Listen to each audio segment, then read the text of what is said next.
ఏ highway పక్కన కట్టినంటే అయిపోయేది. ఈ పాటికి అది ఒక గ్రోత్ ఇంజన్లా కానీ ఈ పొద్దు ఎదిగింటుంది. ఆ బీజాలు పడి ఉండేటివి.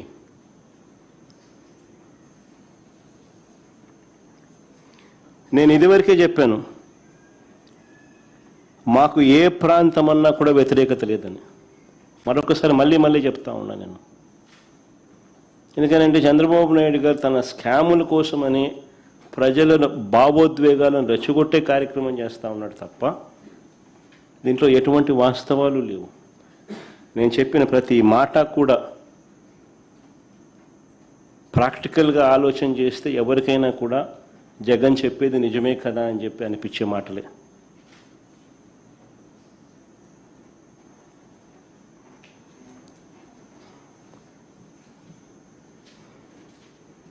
మేము తాపత్రయపడిందల్లా రాష్ట్ర ఆర్థిక పరిస్థితులు బాగోలేవు అన్న నిజాన్ని పరిగణలోకి తీసుకుని ప్రజల ప్రయోజనాలు రాష్ట్ర ప్రయోజనాలకు మనసులో పెట్టుకొని సంక్షేమము అభివృద్ధి రెండూ కూడా రాష్ట్రంలో కొనసాగిస్తూ సత్వరమే ఒక గ్రోత్ ఇంజిన్ లాంటి నగరాన్ని తయారు చేసుకోవాల్సిన అవసరం ఉందనే మౌలిక లక్ష్యాన్ని అప్పుడు చెప్పాం, ఇప్పుడు చెప్తున్నాం. ఒకే వర్షనే మేము చెప్తా ఉన్నాం.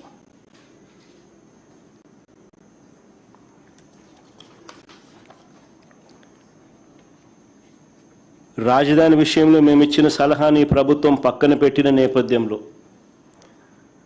సెల్ఫ్ ఫైనాన్స్ ప్రాజెక్ట్ అనేది పూర్తిగా పక్కకు పోయిన నేపథ్యంలో కేవలం అప్పుల మీదే రాజధాని పనులు ఆధారపడ్డ నేపథ్యంలో వాస్తవ పరిస్థితులు 1,00,000 ఎకరాల అమరావతిలో కేవలం రోడ్లు, డ్రైనేజ్ వ్యవస్థ, నీళ్లు, కరెంటు కోసమే ఇంత డబ్బు పెడితే ఇక ప్రజలు, రాష్ట్రం ఏం కావాలి అని మరొక్కసారి ప్రశ్నిస్తా ఉన్నా చంద్రబాబు నాయుడు.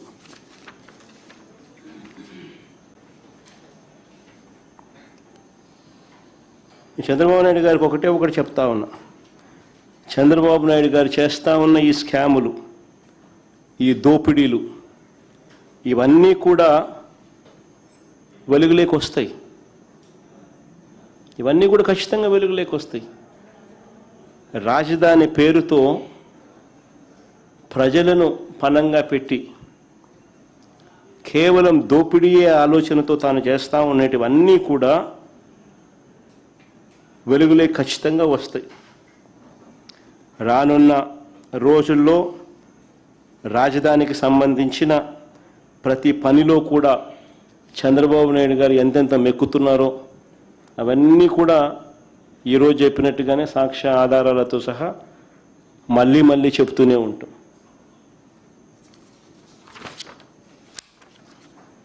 చంద్రబాబు నాయుడు గారికి మాత్రం దేవుడు గట్టిగా మొట్టికాయలు వేస్తాడు.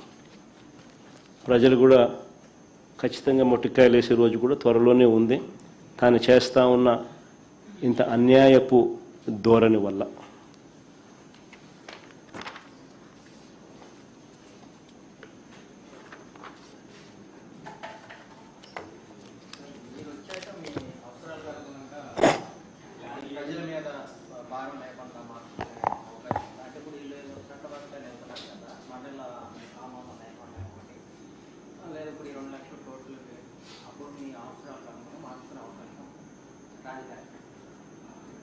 రామాయణం అంతా ఇన్నాక రామునికి సీత ఏమైందని అడిగితే ఎట్ట స్వామి, ఇంతసేపు గంట సేపు నీకు చెప్పిన సుదీర్ఘంగా నువ్వు చెప్పిన ప్రతి పాయింట్ నీకు అర్థమయ్యేట్టుగా రాష్ట్ర ప్రజలకు అందరికీ కూడా అర్థమయ్యే విధంగా సవివరంగా చెప్పిన.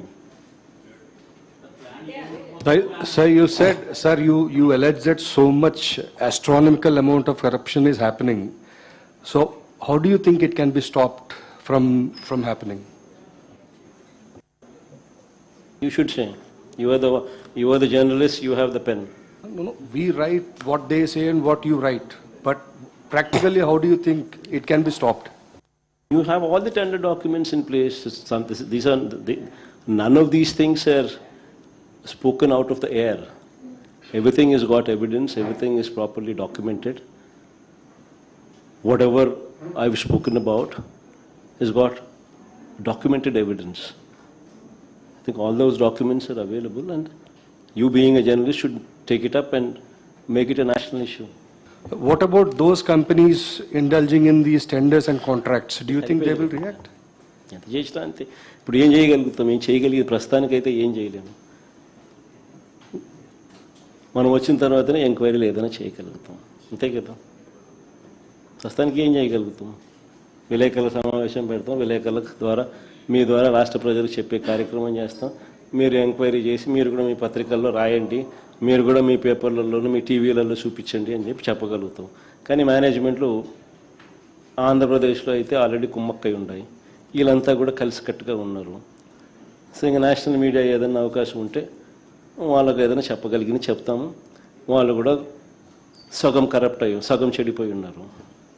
కాబట్టి ఏం చెప్పగలుగుతాం? ఇవన్నీ రేపు పొద్దున మన ప్రభుత్వం వచ్చినప్పుడు మనం ఎంక్వైరీలు చేసి ఇవన్నీ ప్రజల ముందర తీసుకొచ్చే కార్యక్రమం పెడతాము. నువ్వు చేసిన తప్పు చేసిన వాళ్ళందరికీ ఆ రోజు శిక్ష పడుతుంది. ఇప్పుడు పార్లమెంట్ సమావేశాల్లో కూడా ఈ చట్టబద్ధ అంశానికి సంబంధించి తీర్మానం చేయబోతున్నారు అనేది ఒకటి చెప్తా ఉన్నారు కదా సార్. అక్కడ చర్చ, అక్కడ కూడా ఈ కరప్షన్ దాని గురించి మీరు డిస్కస్ చేస్తారా? ఈ అమరావతికి సంబంధించిన కరప్షన్ పైన పార్లమెంట్లో ఇవన్నీ ఏదైతే చెప్పినామో పార్లమెంట్లో కూడా ఖచ్చితంగా చెప్తాం. సాధ్యం ఒకటే ఒకటి రమేష్ గుర్తుపెట్టుకో, ఎక్కడ కూడా నేను మళ్ళీ చెప్తా ఉన్నాను, నోబడీ ఈజ్ అగెయిన్స్ట్. అమరావతికి వ్యతిరేకంగా ఎవరు లేరు. బట్ సాధ్యం కానిది సాధ్యం కాదని తెలిసి ఇంత డబ్బులు పెట్టడం ఇంపాసిబుల్ అని చెప్పి తెలిసి 2 లక్షల కోట్ల రూపాయలు ఏంది స్వామి? రోడ్ల కోసము, కరెంటు కోసము, డ్రైనేజీల కోసము, బేసిక్ ఇన్ఫ్రాస్ట్రక్చర్ కోసం పెట్టడం ఏంది? ఆల్రెడీ ఈ బేసిక్ ఇన్ఫ్రాస్ట్రక్చర్ ఉన్న ప్రదేశాన్ని అంతా పక్కన పెట్టడం ఏంది? 2 లక్షల కోట్లు అసలు సాధ్యం అయ్యేదేనా? నువ్వు 7 ఏళ్ళు ముఖ్యమంత్రిగా పరిపాలన చేసిన వ్యక్తి 8,000 కోట్లు ఖర్చు పెట్టగలిగినాడు. 5,500 కోట్లు మొబిలైజేషన్ అడ్వాన్స్ ఇచ్చి స్కాములు చేస్తూ ఉన్నాడు. ఏ రకంగా సాధ్యం అవుతుంది? సాధ్యం కానిది ప్రజలను మభ్యపెడుతూ మోసం చేస్తూ రాష్ట్ర ప్రజలకు అసలు ఏ క్యాపిటల్ లేకుండా చేసే కార్యక్రమం జరుగుతుంది కుట్రలో భాగంగా. వేరే ఇంతకుముందే నేను చెప్పా, మావిగన్ ప్లాన్ బి. సరే, నేను చెప్పిన విశాఖపట్నం ఆలోచన నీకు నచ్చలా, సరే మావిగన్ ప్లాన్ బి చెప్పిన. హైవే పక్క డిక్లేర్ చేసి హైవే పక్కన కట్టు. ఆ బిల్డింగ్లు ఇంకా ఆ నుంచి షిఫ్ట్ చేసాడు కట్టు, ఇంకా పూర్తిగా ముద్ర పెట్టలే కదా, షిఫ్ట్ చేసాడు కట్టు. అట్లీస్ట్ ఈ ప్రాంతం అంతా బ్రహ్మాండంగా డెవలప్ అవుతుంది. But even multilateral institutions are buying into these ideas, right? World Bank, KFW.